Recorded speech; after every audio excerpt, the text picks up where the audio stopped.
डरावनी रातें YouTube channel पर आपका स्वागत है।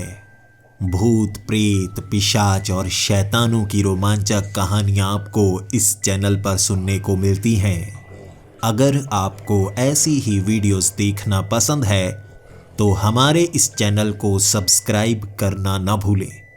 तो हेडफोन लगा लें, कमरे की लाइट्स ऑफ कर लें, क्योंकि ये वक्त हो रहा है डरने का।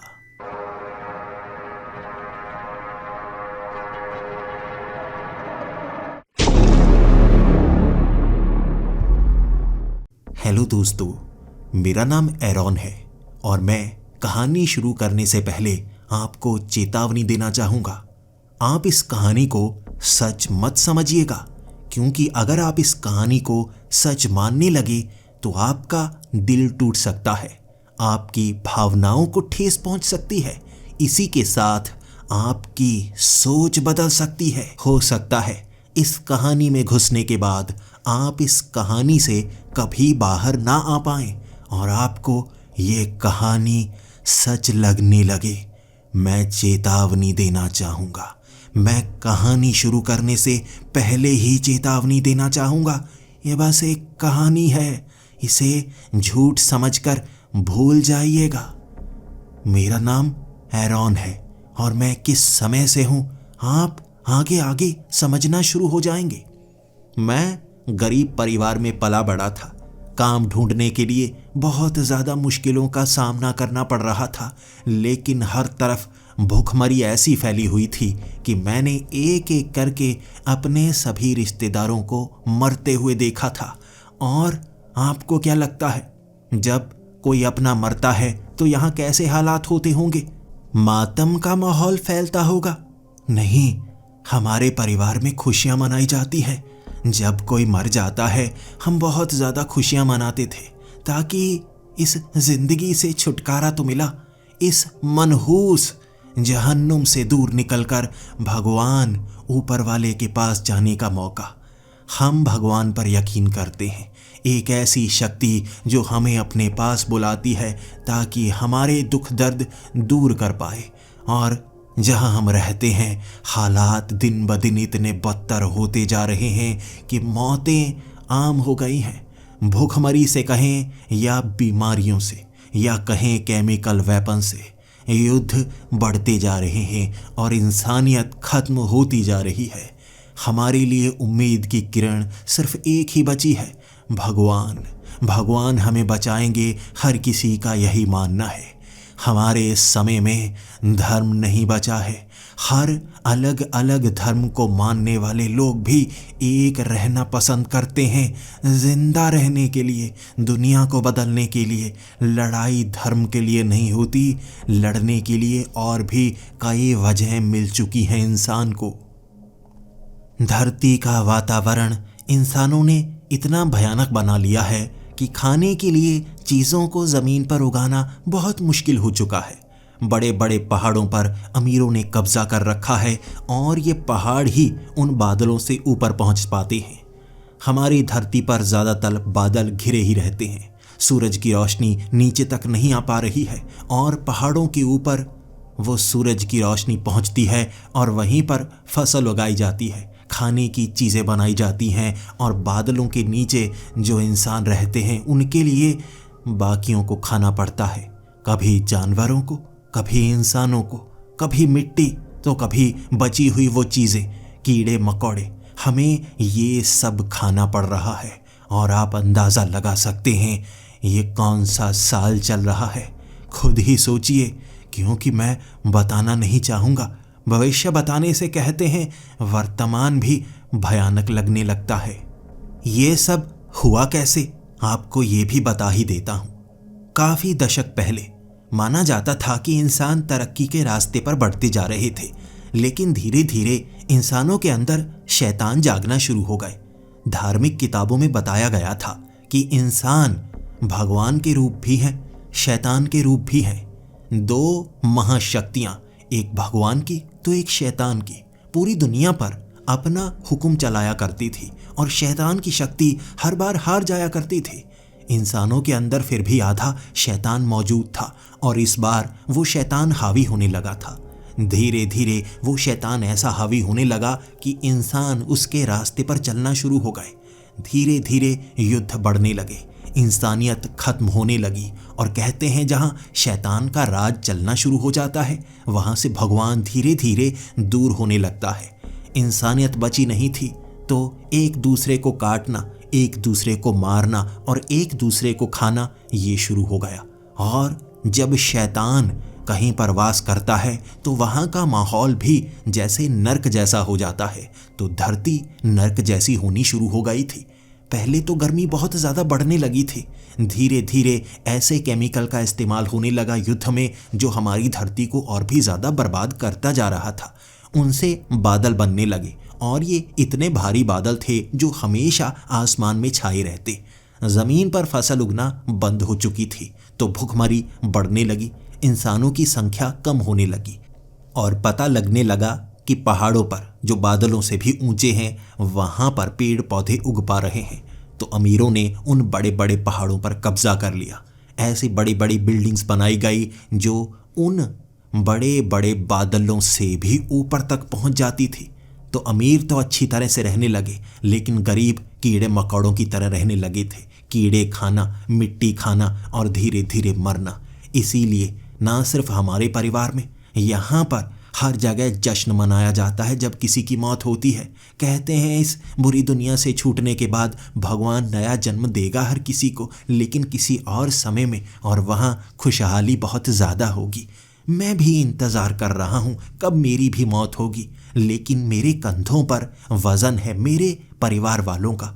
मैं उन्हें जिंदा भी देखना चाहता हूँ, कुछ खाना खिला पाऊँ, बस यही आंखों में सपना लिए घूमता रहता हूँ।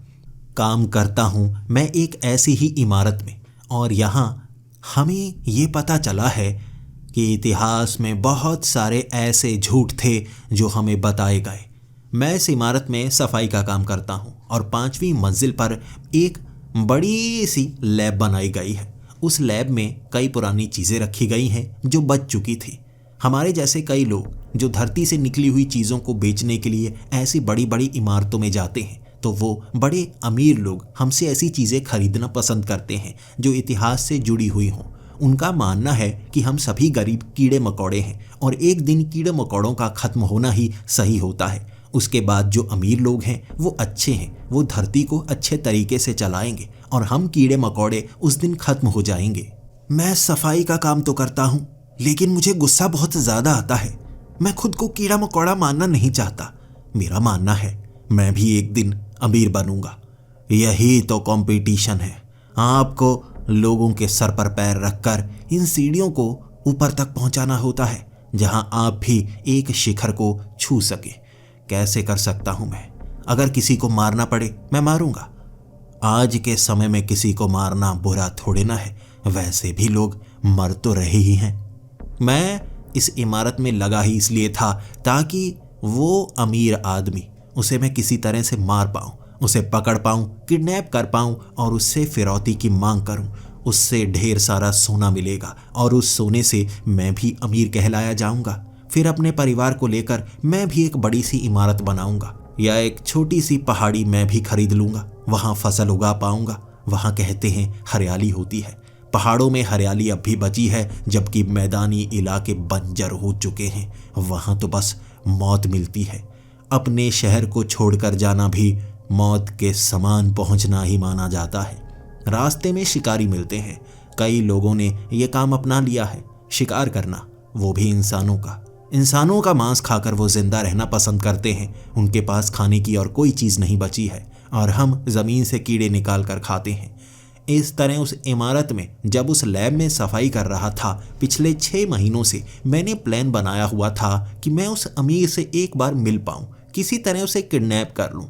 यहाँ सफाई करने वाले 5 लोगों को मैंने अपने साथ किया हुआ था, वादा किया था उनसे, उन्हें भी अपने साथ ही रखूँगा, उन्हें भी खाने का हर सामान मिलेगा। और एक दिन मौका मिल ही गया था। वो अमीर आदमी कभी लैब में नहीं आता था। हम जैसे कीड़े मकोड़ों के पास आना वो पसंद नहीं करते, उन्हें खतरा महसूस होता है। लेकिन अपने वो सुरक्षा कर्मियों के साथ जब 5वीं मंजिल वाली उस लैब पर पहुंचा था, हम पांचों ने हमला कर दिया था। वो गार्ड 15 थे, लेकिन मारने में मुश्किल ज़रा नहीं हुई। वो अमीर आदमी हमारी आंखों के सामने गिड़गिड़ा रहा था। जेब से वो सोने की छोटी छोटी सिल्लियाँ फेंक रहा था और कह रहा था, मुझे छोड़ दो, इससे ढेर सारा खाना खरीद सकते हो। मेरे साथ ही वो सिल्लियाँ उठाकर वहाँ से भागना चाहते थे और कह रहे थे, इसे मार देंगे ज़्यादा अच्छा रहेगा, सबूत नहीं बचेगा। मैंने कहा, इसे मारने से फ़ायदा नहीं होगा, इतनी सी सिल्लियों से हमारा क्या फ़ायदा? हम जब सब कुछ हड़प सकते हैं तो सिल्लियाँ क्यों खरीदेंगे? तब वो अमीर आदमी रोता हुआ पाँव पकड़ रहा और कह रहा, मुझे माफ़ कर दो, मुझे माफ़ कर दो, मैं तुम्हें कीड़े मकोड़े कहता हूँ, मुझे माफ़ कर दो। इसके बाद उस लैब में हमने उसे किडनैप कर लिया था और फिरौती में बड़ी रकम मांगी थी। इमारत के अंदर ही इस तरह कैद होने के बाद हमें पता था उसे बचाने वालों की संख्या बहुत ज़्यादा होगी। उसके परिवार वाले ऐसा सोना देकर ढेर सारे हत्यारों को यहाँ भेजेंगे अपने रिश्तेदार को बचाने के लिए, लेकिन हम उसके लिए भी तैयार रहेंगे। सौदा बड़ा होना चाहिए, रकम भी बड़ी होनी चाहिए। लेकिन हत्यारों के आने से पहले जब उस अमीर आदमी को हमने टॉर्चर किया तो दशकों पुरानी बात जो अमीरों को ही पता थी वो हमें भी पता लगी। कैसे ये बुरा वक्त आया जब परमाणु युद्ध चल रहा था। तब परमाणु हथियारों का इस्तेमाल बहुत कम हुआ था। बड़े बड़े जो लीडर थे उन्होंने साइन किया था एक एग्रीमेंट पर कि परमाणु हथियारों का इस्तेमाल नहीं किया जाएगा, इससे धरती बर्बाद हो सकती है। लेकिन एक ऐसा दरवाज़ा जिसे शैतानी दरवाज़ा कहा जाता है वो भी एक देश के पास था। पुरानी शक्तियों पर रिसर्च चल रही थी और उन्होंने एक ऐसा ही नर्क का दरवाज़ा ढूंढ लिया था।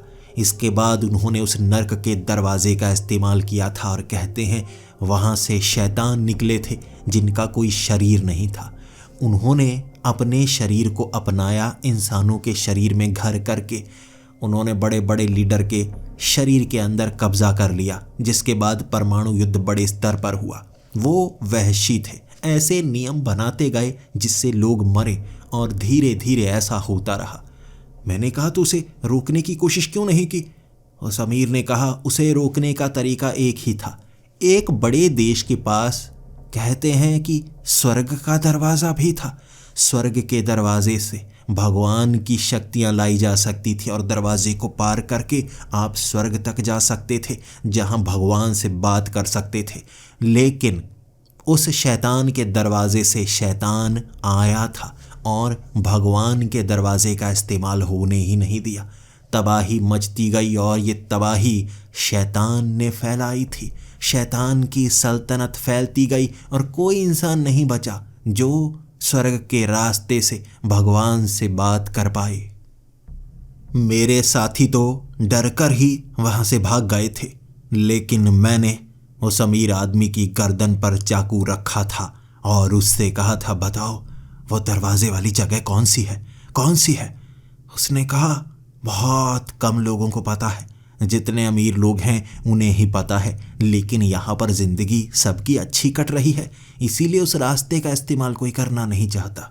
लेकिन कोई भी गरीब जो यहाँ परेशान है उस दरवाजे से स्वर्ग जा सकता है, ईश्वर से बात कर सकता है।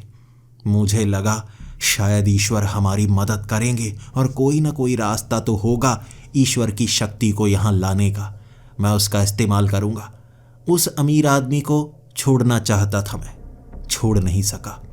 शायद हमारे अंदर जो भगवान की शक्ति है उसी के साथ जो शैतान की शक्ति है उसने ये करवाया।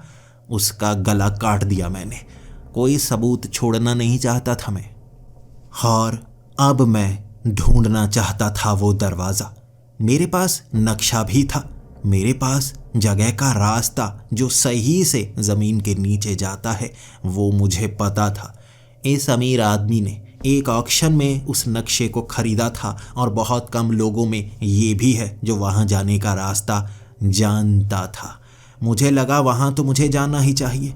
मैं उस बिल्डिंग से उस नक्शे के समेत निकल चुका था। जब अपने परिवार वालों को मैंने ये सब बताया, उन्होंने कहा यह काफ़ी खतरनाक साबित हो सकता है। हो सकता है हम वहाँ पहुँच ही ना पाएं, और हो सकता है उस दरवाजे का कोई काम ही ना हो। हम इस इलाके से बाहर निकले तो शिकारियों के हाथ से मारे जा सकते हैं, और हमारी इस जगह से बाहर दुनिया कितनी भयानक है सिर्फ कहानियाँ और किस्से ही सुने थे। लेकिन मेरा भाई मेरे साथ चलने को तैयार था। ईश्वर की शक्ति को लाने के लिए हम कुछ भी करने को तैयार थे। अपने शहर से बाहर निकलना सबसे ज़्यादा मुश्किल था। खाने वाली चीज़ें हमारे पास थी नहीं। कुछ केंचुए थे जो हमने मिट्टी के अंदर रख के झोले में रखे हुए थे, वो पीठ पर टांगा हुआ था। खाने पीने का कुछ सामान जो हमारे परिवार वालों ने खास तौर पर हमें संभालने के लिए दिया था। मैं उन सब सामान को पीठ पर टांगे भाई के साथ आगे बढ़ रहा। इस शहर से बाहर निकलते ही हमें कुछ ऐसी चीज़ें दिखी जो हमने ज़िंदगी में कभी नहीं देखी थी। पुराने ज़माने की गाड़ियाँ। कहते हैं कि उस ज़माने में सड़कों पर गाड़ियाँ चला करती थी। लोग बहुत ज़्यादा खुश हुआ करते थे और खाने पीने की चीज़ों के लिए लड़ना नहीं पड़ता था, बल्कि बस कुछ पैसे देकर वो खाने पीने की चीज़ें हर किसी के लिए उपलब्ध थी। आज के समय में ऐसा नहीं होता। हम इस तरह खाना खरीद नहीं सकते, सिर्फ अमीर खरीद सकते हैं, और हमें खुद बनाना पड़ता है। या तो किसी को मारना पड़ता है, शिकार करना पड़ता है, या कीड़े मकोड़े खाने पड़ते हैं। हम कोई भी पुरानी फल सब्जी नहीं खा सकते। मैंने तो ऐसी चीज़ खाए ही बहुत समय गुजार दिया है। लेकिन इन गाड़ियों को देखकर हमें लगा इन गाड़ियों को खंगाल कर देखना चाहिए, शायद यहाँ कुछ मिल जाए। आस पास जैसे हर जगह खाली ही था। यहाँ जितने लोग रहा करते थे कहते हैं कि बीमारी के कारण मारे गए थे, आधे भूख से मारे गए थे। इस इलाके में कोई नहीं बच पाया था और उनकी लाशों का भी इस्तेमाल किया गया। बाकी बचे हुए लोगों ने उनके मांस को काट कर पकाकर खाने की कोशिश की थी। उनकी बीमारियां उन्हें भी लगी, और जितने लोग तो अच्छी तरह से पकाकर खा पाए वो बच पाए, बाकी बीमारी से मरे। हम भी कोई ऐसी चीज़ ढूंढ रहे थे, मांस का टुकड़ा, हड्डी, कोई ऐसी चीज़ जो हम खा सकें। गाड़ी के अंदर पुराने पुर्जे पड़े थे। ये गाड़ी चलने लायक नहीं थे। बहुत समय पहले पेट्रोल और डीजल खत्म हो चुका है। इसका इस्तेमाल अब सिर्फ अमीर करते हैं जो बचा हुआ है। उस गाड़ी से आगे निकलने के बाद हमें बड़ी बड़ी बिल्डिंग्स भी दिखी थी। पुराने ज़माने में ऐसी बिल्डिंग्स भी हुआ करती थी जो अमीरों के पास नहीं बल्कि कुछ ठीक ठाक गरीबों के पास भी हुआ करती थी, जहाँ आम लोग पैसे देकर रह भी सकते थे। जैसे जैसे हम अपने इलाके से बाहर जाते जा रहे थे, हमें छिप छिप कर आगे बढ़ना पड़ रहा था। हमें काफ़ी दूरी पर जाना था, और वहाँ तक पहुँचने के लिए हमें किस किस साधन का इस्तेमाल करना पड़ेगा हम नहीं जानते थे। इतनी दूरी हम तय भी कर पाएंगे हम ये तक नहीं जानते थे। 1500 किलोमीटर का सफ़र तय कैसे किया जाएगा, हमें इसका जवाब भी चाहिए था। लेकिन अपनी मंजिल को फतेह करने के लिए बहुत दूरी के लिए निकले थे हम। खुफिया जगह थी, शायद किसी और को इसके बारे में पता ना हो। यही सोचकर हम उस इलाके से जैसे जैसे बाहर जाते गए, हमें कई लोग मिल रहे थे। ये शिकारी कबीले वाले थे जो घोड़ों का इस्तेमाल करते हैं, गाड़ियों का इस्तेमाल करते हैं। ये अमीरों से चुराते हैं और उन साधनों का इस्तेमाल करते हैं। हमेशा ऐसे इंसानों को ढूंढते हैं जो अपने इलाके से बाहर मिले। ये उन्हें मारकर जिंदा ही जलाकर खाने की कोशिश करते हैं। ये हमेशा भूखे रहते हैं। जो भी चीज़ बाकियों से मिले ये छीन कर ही बचते हैं। उनसे बचकर रहना था। रास्ते में हमें कई घर मिल रहे थे, कई गांव मिल रहे थे, कई शहर मिले। वहाँ से बच बच कर जैसे जैसे हम काफ़ी दूरी पर पहुँचते गए, हमें ऐसे इंसान दिखने लगे जो पूरी तरह से इंसान कहलाए भी नहीं जा सकते। ये 2 सर वाले इंसान, 8 हाथों वाले, 8 बाजुओं वाले इंसान, कुत्ते का आधा हिस्सा लगे हुए इंसान, भेड़िया मानव, हमें चुड़ैलें भी मिल रही थी। और उन कहानियों, उन किस्सों की बातें सच साबित होती जा रही थी कि नर्क का दरवाज़ा खुला था और शैतान ने नर्क के ऐसे जीव भेजे धरती पर ताकि धरती को ख़त्म किया जा सके। हमने सुना था कि ये युद्ध सदियों से चलता आ रहा है, शैतान और भगवान का। भगवान हमेशा जीतता था, इस बार शैतान ही जीत गया। हम बस एक बार इसको ख़त्म करना चाहते थे। हम अब एक ऐसे जंगली इलाके में पहुंच गए थे जहां पर इंसान नहीं थे। ये सभी के सभी पेड़ जहरीले हैं। ये शैतानी इलाके के पेड़ माने जाते हैं, जो पकड़ भी सकते हैं और जकड़ भी, मौत के घाट भी उतार सकते हैं और ये मांस भी खा सकते हैं। ये पेड़ धीरे धीरे हिलते हैं। अगर आप किसी तने के पास सो गए तो सुबह जब उठेंगे तो जकड़े हुए मिलेंगे और धीरे धीरे आपके शरीर को ये पेड़ पचा लेंगे। हम उस जंगली इलाके के बीच से तो निकल रहे थे, लेकिन हमें डर काफ़ी ज़्यादा लग रहा था, यहाँ से कोई हमें देख ना ले। हमें छिपने के लिए कोई जगह भी चाहिए थी, इसीलिए हम ज़मीन में भी छिप नहीं सकते थे, पेड़ों पर भी चढ़ नहीं सकते थे, बस चलते ही रहना था। चलते चलते हम काफ़ी आगे तक पहुँचे और हमें वहाँ एक रेलगाड़ी नज़र आई। ये वो रेलगाड़ी थी जो इतने समय से चलती आ रही थी। कोयले के इस्तेमाल से चलने वाली ये रेलगाड़ी अमीरों के लिए खास सामान हर शहर से आगे वाले बड़े शहर में पहुंचाती थी। वहां बनी सबसे बड़ी इमारत जहां पर ऐसे संसाधनों को भेजा जाता था, खाने का सामान और रहने का सारा सामान। अमीरों के पास तो सब कुछ है, गरीबों के पास जो है वो छीना जाता है। उस रेलगाड़ी पर भी हमने सवारी की थी, जहां एक डिब्बे के अंदर एक चुड़ैल को कैद किया गया था। हम उस डिब्बे तक तो पहुंच गए। उस चुड़ैल को एक बड़े से पिंजरे में कैद किया गया था। कहते हैं कि चुड़ैलों का इस्तेमाल भी लोग करते हैं, लेकिन क्या इस्तेमाल करते हैं वो हमें पता नहीं था। और इसी का जवाब पाने के लिए उस चुड़ैल के सामने खड़े हम दोनों, मैं और मेरा भाई, भले ही हम भाई थे लेकिन पुराने अलग अलग धर्मों को मानने वाले थे। मैंने अपने धर्म के वो शब्दों का इस्तेमाल किया और उसने अपने धर्म के शब्दों का इस्तेमाल। हम दोनों कई बार आपस में छोटी सी बात पर झगड़ा जरूर किया करते थे कि मेरा धर्म सही है, वो कहा करता था कि मेरा धर्म सही है। आज हम दोनों को अपना धर्म साबित करने का मौका मिला था। चुड़ैल को कौन सी शक्ति से हराया जा सकता है हम पता कर सकते थे। मैंने अपने शब्द बोले, उसने अपने शब्द, और दोनों शब्दों का उस चुड़ैल पर कोई असर नहीं। जैसा हमें बताया गया था, भगवान के इन शब्दों को, भगवान की प्रार्थनाओं से ऐसी चुड़ैलों को खत्म किया जा सकता है, वो झूठा साबित हो गया था। हमें तब समझ में आ गया, ऐसे कई प्रार्थनाओं के तरीके को समय समय पर बदल दिया गया होगा। हमारे पास शुद्ध तरीके मौजूद ही नहीं होंगे। कुछ समय बाद उस चुड़ैल की आवाज आई थी। वो चुड़ैल पूरे शरीर के साथ नहीं थी, वो बार बार गायब हो रही थी, लेकिन पिंजरे से बाहर नहीं आ पा रही थी। उसने बोलकर कहा था, अगर तुम मुझे आज़ाद कर दो तो मैं तुम्हारी मदद कर सकती हूँ। जो तुम जानना चाहते हो, मेरे पास भी बहुत ज़्यादा जानकारी है। मैं तुम्हें बचाऊंगी, जहाँ तुम जाना चाहते हो मैं साथ चलूंगी। मैं अपने भाई की तरफ देख रहा था। क्या इसकी बातों पर हमें यकीन करना चाहिए? मेरे भाई ने कहा था, एक चुड़ैल पर यकीन कैसे कर सकते हैं? ये काली शक्ति है, शैतान की गुलाम है ये। जो शैतान कहता है चुड़ैल वही करती है। तब सामने से चुड़ैल बोली थी, मैं कोई शैतान का काम नहीं करती, मैं भी तुम्हारी शक्ति की तरह ही एक शक्ति हूँ। जिस तरह से तुम इंसान हो, मैं चुड़ैल हूँ। मैं अपने काम करती हूँ, तुम अपने काम करते हो। तुम अपनी जगह सही हो, मैं अपनी जगह सही हूँ। अगर बात आए मदद की तो तुम मेरी मदद करो, मैं तुम्हारी मदद करूँगी। जहाँ पर मुझे ले जाया जा रहा है वहाँ मुझ पर परीक्षण होंगे, मेरी शक्तियों पर परीक्षण होंगे। मेरे इस्तेमाल करने के लिए मुझे बंद किया जाएगा, निचोड़ा जाएगा, दर्द दिया जाएगा और मैं वो सहन नहीं कर पाऊंगी।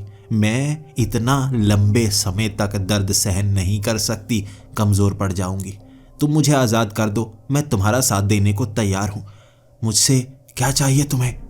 मैं अपने भाई की तरफ देख रहा था और कह रहा था, हो सकता है ये हमारी मदद कर ही दे। अगर उस दरवाजे तक पहुंचने में ये हमारी मदद कर देगी, इसमें बुराई कोई नहीं है। हमने उस चुड़ैल से अब एक सौदा किया था, अगर हम उसे आज़ाद करेंगे तो वो हमारा साथ देगी। उसने हामी भर दी थी। हमने उस पिंजरे से बड़ी मुश्किल से उसे आज़ाद किया और डर ये था कि वो हमें मार तो नहीं देगी, लेकिन उसने ऐसा नहीं किया। वो मेरे जैसे पीठ से चिपक गई, एक बड़े से चोले के समान बन गई थी, जैसे वो चोला मैंने पहना हुआ हो। मेरे कान के पास वो बोल भी सकती थी, ताकि किसी को शक भी ना हो कि चुड़ैल मेरे साथ है और उसने वादा किया था कि मुझे मेरी मंजिल तक पहुंचाएगी, उसके बाद वो आज़ाद होगी। मैंने भी हामी भर दी थी।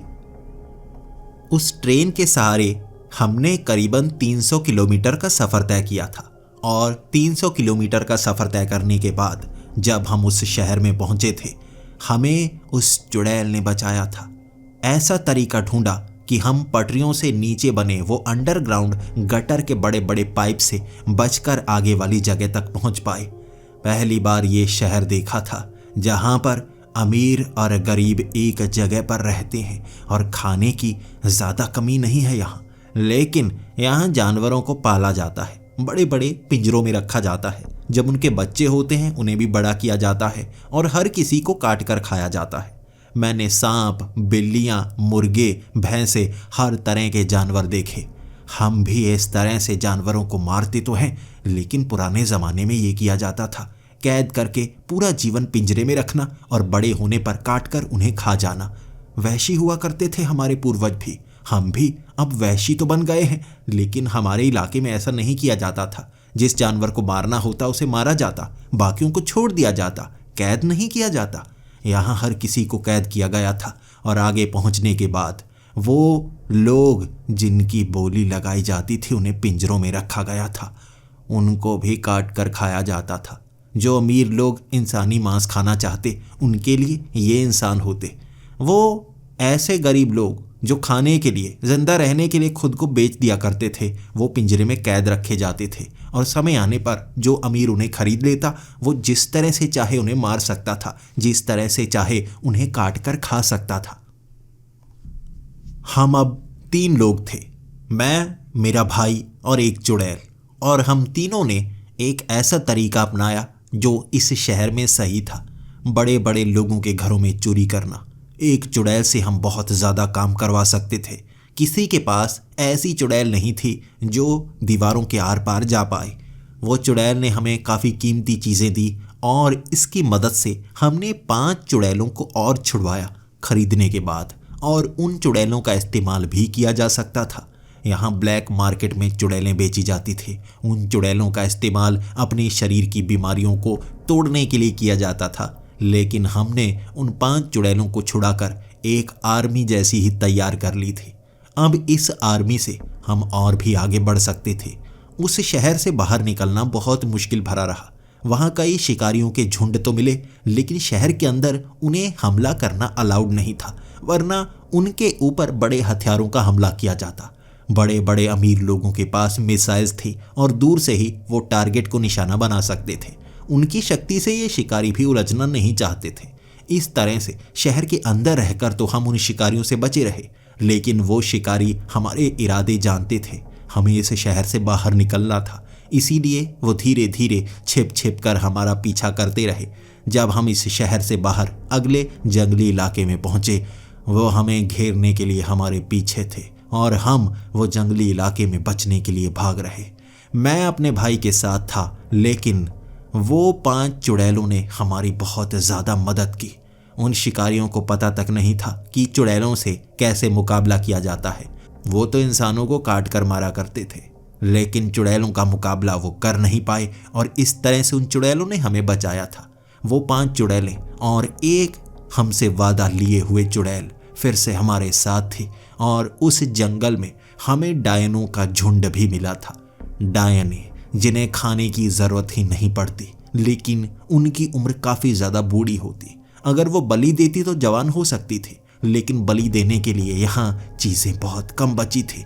डायनों के वो झुंड को खाने की ज़रूरत नहीं पड़ती, इसीलिए बहुत दशकों से वो जिंदा बची हुई थी। वो डायनों के झुंड से मुकाबला करना बहुत ज़्यादा मुश्किल भरा रहा, लेकिन वो झुंड से हम मुकाबला कर पा रहे थे और अंत में निष्कर्ष ये निकला कि डायनों ने भी हमसे सौदा किया।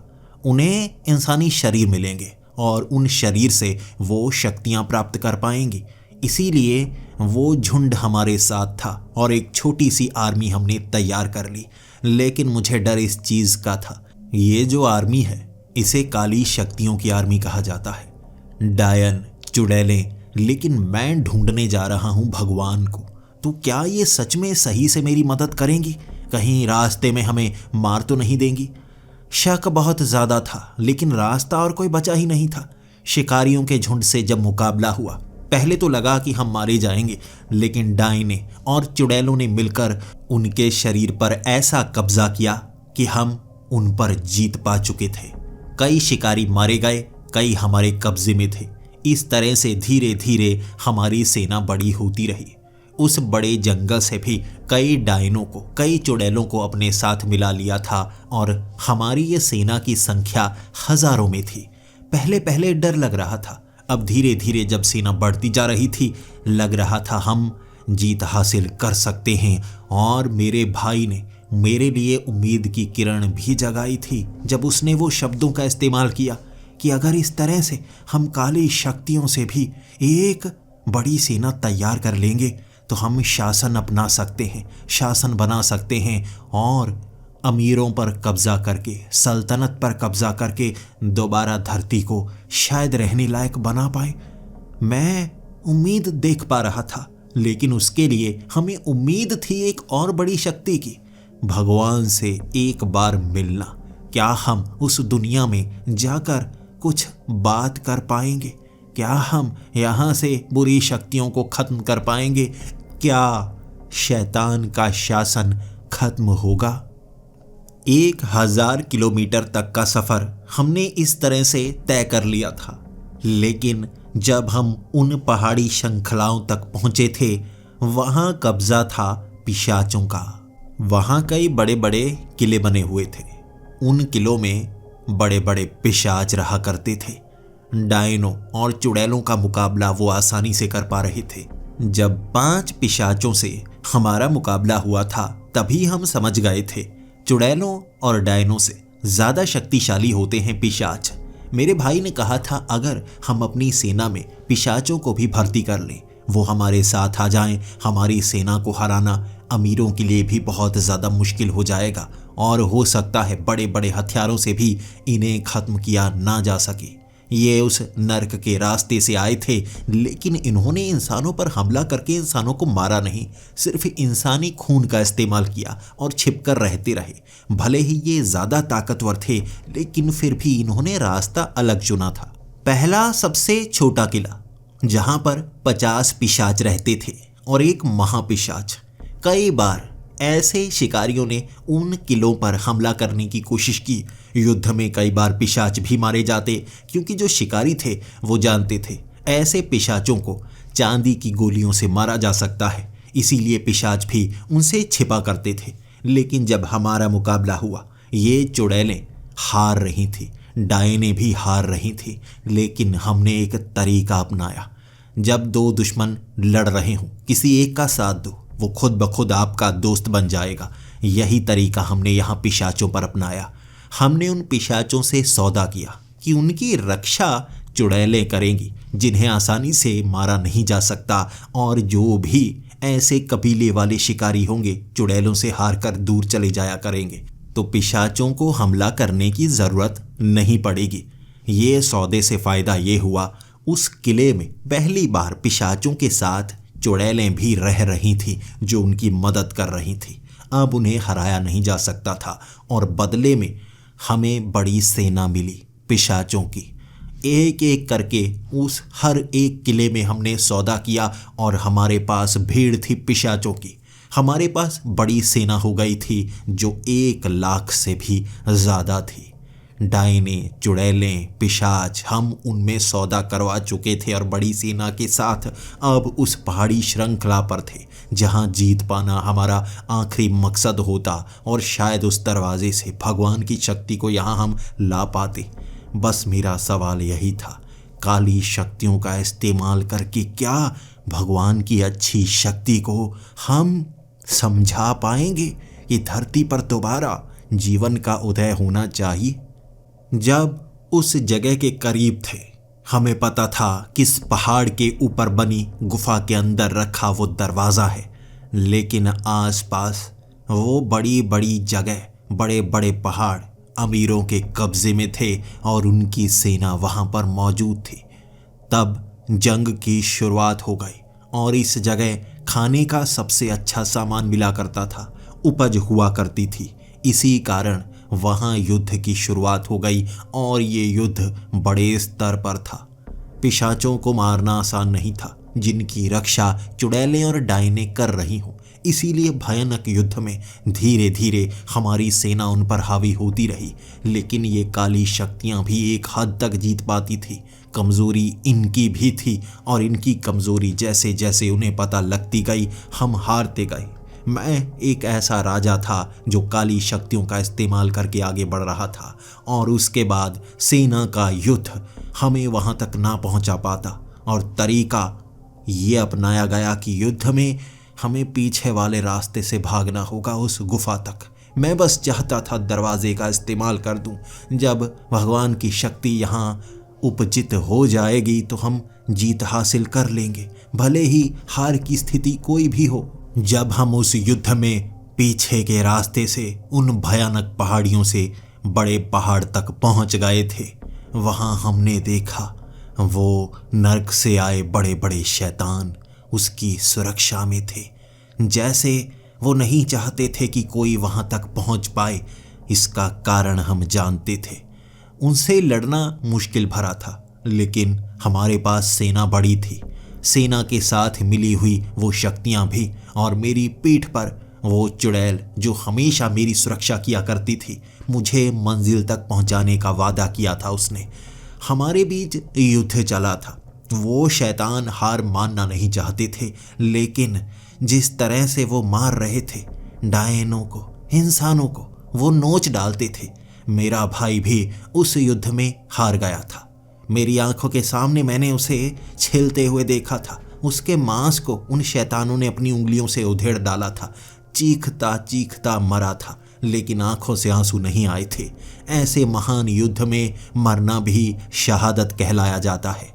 यही तो बताते हैं ना, जब आखिरी युद्ध का वक्त आएगा तो एक तरफ शैतान की सेना होगी, एक तरफ भगवान की सेना। आज मेरे सामने ये डायनों की, ये पिशाचों की सेना ऐसी लग रही थी जैसे भगवान के लिए काम कर रही हो, और दूसरी तरफ लड़ रहे वो शैतान, उनके साथ काम कर रहे वो इंसान ऐसे प्रतीत हो रहे थे कि जैसे शैतान की सेना ये हो। जो भी बताया जाता था, जो भी समझाया जाता था, आंखों के सामने सब कुछ उलट पलट ही दिख रहा था। लेकिन शायद बदलाव का समय आ गया था। इतिहास में भी ऐसा हुआ होगा।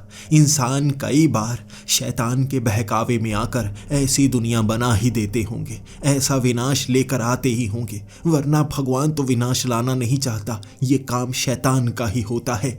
इसीलिए समय समय पर इंसानी खात्मा होता है और दोबारा से सृष्टि निर्माण होता है। मैं लड़ रहा था और लड़ते लड़ते उस गुफा में पहुंचा। मेरे पीछे बड़े बड़े शैतान थे, मेरी सुरक्षा में वो चुड़ैल, वो भी अधमरी सी हो गई थी। उसकी शक्ति भी वहां खास काम नहीं कर पा रही थी, लेकिन बड़े बड़े पिशाच, काल पिशाच मेरी सुरक्षा में थे। वो खुद चाहते थे कि ये युद्ध का अंत हो, दो बड़ी महाशक्तियों का टकराव हो। शैतान तो हावी है हमारी इस दुनिया में, बस भगवान की शक्ति का आना बाकी है। मैं उस गुफा में भाग रहा था आगे आगे, मेरे पीछे इंसान अपने हथियारों के साथ। वो हथियार काम में नहीं आ रहे थे। अंततः गुफा के आखिरी दरवाजे तक मैं पहुंच गया। दो दरवाजे थे, एक खुल चुका है और दूसरा मैं खोलूंगा। मैं वो पहला इंसान बनूंगा जो इस दरवाजे को खोलकर दूसरी तरफ जाऊंगा। मैं स्वर्ग यानी जन्नत के उस दरवाजे को खोलकर भगवान को इस दुनिया में लेकर आऊंगा। मैं बस उस दरवाजे को खोल पाया था और नीचे की तरफ जैसे गुफा की ढलान में गिरा था।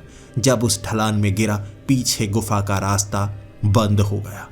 वहां अंधेरा था। धीरे धीरे वहां रोशनी चमकने लगी। कभी तो रोशनी चमकने लगती, बीच बीच में पूरी तरह से अंधेरा सा हो जाता। एक भारी आवाज गूंज रही थी वहां पर, जैसे कोई है, किसी की आवाज, और मैं पहला शख्स था जो वहां बोल रहा था, भगवान मेरी मदद करो, मेरी मदद करो, ईश्वर ईश्वर मेरी मदद करो। धरती पर विनाश आ गया है, विनाश। धरती ऐसी नहीं थी। इंसानों ने शैतान को अपना लिया, आपको नहीं अपनाया, और विनाश आ गया।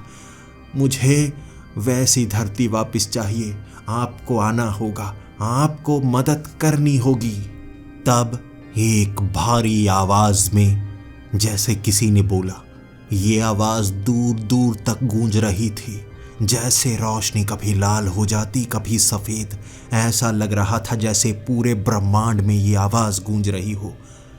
कौन हो तुम? क्यों आए हो यहां पर? मैंने कहा, वो नर्क का दरवाजा खुल चुका है, आपको इस दरवाजे को खोलकर सबकी रक्षा करनी होगी।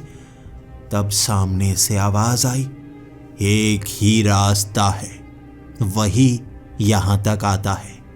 दरवाजे दो हैं लेकिन मंजिल एक ही है।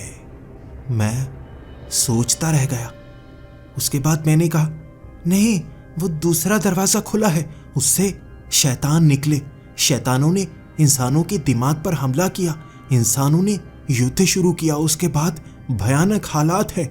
इस दरवाजे से आया हूं मैं। और सामने से फिर से जैसे मुझे आश्वासन दिया गया, दरवाजे दो हैं, मंजिल एक। जो उस दरवाजे से आने का रास्ता है वही इस दरवाजे से आने का रास्ता है। और मैं शांत हो गया था। ये लाल रोशनी, ये लाल रोशनी, क्या मैं नर्क में हूं? क्या मैं नर्क में हूं? और सामने से आवाज आई, यही तुम्हारा स्वर्ग है, यही तुम्हारा नर्क है, दोनों एक ही हैं। उसके बाद एक हंसने की आवाज आने लगी जो हर तरफ गूंज रही थी।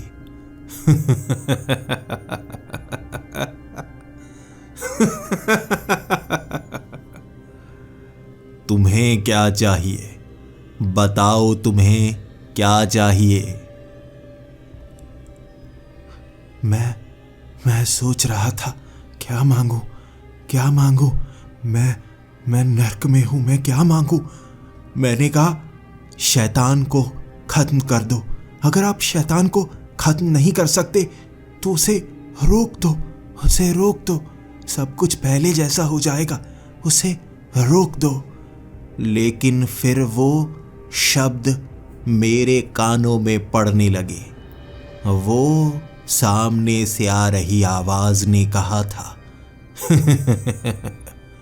तुम्हें पता है इंसानों को सबसे बड़ा बहकावा क्या दिया गया है? सबसे बड़ा बहकावा जो मैंने दिया है कि यहां पर कोई दूसरा भी मौजूद है। ये सबसे बड़ा बहकावा है कि यहां कोई दूसरा भी मौजूद है। और तुम इंसानों को लगता है सबसे बड़ा बहकावा ये है सबको ये मनवा देना कि भगवान मौजूद नहीं है, एक बड़ी शक्ति मौजूद नहीं है। ये सबसे बड़ा बहकावा नहीं है। सबसे बड़ा बहकावा ये है कि कोई दूसरा भी मौजूद है।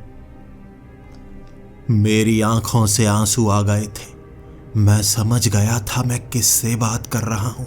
यह क्या हो सकता है? इसके बोलने का तरीका, इसके कहने का तरीका, हमारी धरती पर हो रहा ये विनाश मैं समझ गया था। मैंने तब आवाज में जवाब दिया था, अपनी आवाज में। इसका मतलब सबसे बड़ा बहकावा ये है कि भगवान मौजूद है। ये तुमने सबसे बड़ा बहकावा दिया कि कोई दूसरा मौजूद है, भगवान मौजूद है। तुम्हारा ये सबसे बड़ा बहकावा था जिस पर हम यकीन करते रहे। और तब सामने से हंसने की आवाज आने लगी। सबसे बड़ा बहकावा ये नहीं था कि भगवान मौजूद है, दूसरा मौजूद है। सबसे बड़ा बहकावा तो यही था कि तुम लोगों को हमेशा लगता रहा शैतान मौजूद है। शैतान नहीं है, वो मैं ही हूं, सिर्फ मैं ही हूं जो सब करता है। और जो तुम देख रहे हो वो भी मैं ही कर रहा हूं। मैं उस दरवाजे से बाहर धकेला जा चुका था। एक जवाब के साथ। वो चुड़ैल मेरा साथ छोड़ चुकी थी। युद्ध चल रहा था और मुझे लगा था युद्ध का खात्मा होगा। मैं आपको एक ही चीज बताना चाहूंगा, जो मैंने शुरू में कहा था चेतावनी देकर। इस कहानी पर यकीन मत कीजिएगा। हो सकता है आपकी सोच बदल जाए, हो सकता है आपकी भावनाओं को ठेस पहुंचे, लेकिन मेरी इस कहानी को सच मानने पर आपके साथ क्या होगा? आप यकीन करने लगेंगे और आप शायद यकीन नहीं करना चाहते होंगे। इस दुनिया का सबसे बड़ा बहकावा ये नहीं है कि उसने हमें विश्वास दिलाया कि कोई ऐसी बड़ी शक्ति मौजूद नहीं है, बल्कि सबसे बड़ा बहकावा ये है कि हमें लगता है कि कोई शैतान भी है। शैतान नहीं है, सिर्फ एक ही है, वही है जो है।